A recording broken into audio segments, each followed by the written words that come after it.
June 13, 2025. The Middle East trembled as 200 Israeli fighter jets launched a sudden, ruthless assault.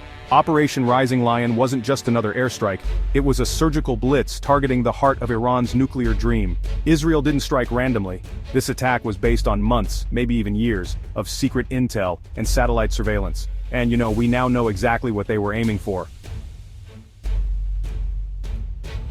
Let's break down Iran's nuclear puzzle. First, Fordow, a mountain-fortified enrichment site virtually bomb-proof. Second, Natanz, the core of uranium processing with both above and underground facilities.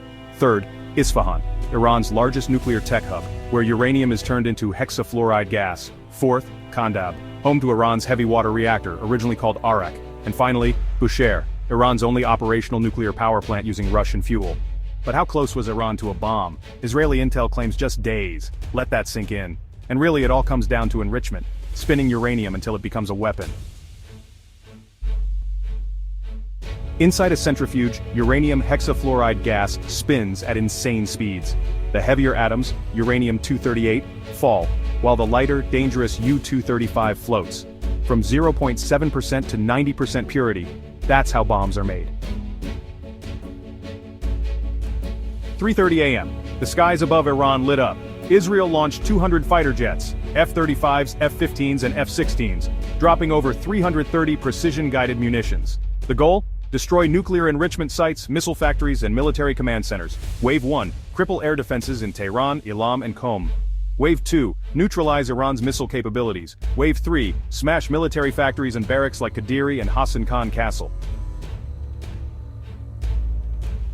Israel used the ROX missile, a next-gen standoff weapon. There's no need to fly deep into Iranian territory. It hits from far, fast, and with deadly accuracy. Also used the Blue Arrow and Lura, both supersonic, GPS-guided, and nearly impossible to intercept. Iran wasn't silent. Their Bavar 373 and S-300 systems shocked analysts, intercepting drones and some missiles. These systems can track more than 200 targets and strike from 450 kilometers away, but the Israeli onslaught was overwhelming. Iran's Air Force still flies relics of the Shah era, F-4 Phantoms and F-14 Tomcats. They've got MiG-29s from Russia too, but are they a match for stealth F-35s? Not even close. So, Israel's top priority? It was the Fateh 1 and Fateh 2 ballistic missiles. These things are capable of evading the Iron Dome, which is, a huge problem. Also in their crosshairs, the Shahab 3, which is basically the backbone of Iran's medium-range arsenal. Israeli satellites and drones guided every strike, and they even tested out those newly deployed Lura air ballistic missiles. They're deadly accurate and honestly, almost immune to jamming. One of the biggest shocks? The strike actually took out General Hussein Salami. He was a top Revolutionary Guard commander. This wasn't just some random military hit. No, it was what you'd call a decapitation strike. Iran vowed revenge.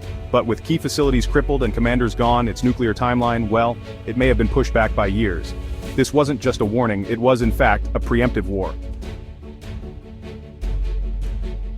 In an age of cyber surveillance and war, even your internet isn't really safe, We've actually used Surfshark VPN throughout our investigation, encrypting data, hiding IPs, and unlocking geo-blocked content. You can get 4 extra months free via our link. And it's all backed by a 30-day guarantee. Because honestly, the next war might not be in the skies, it might be in your device. This is just the beginning.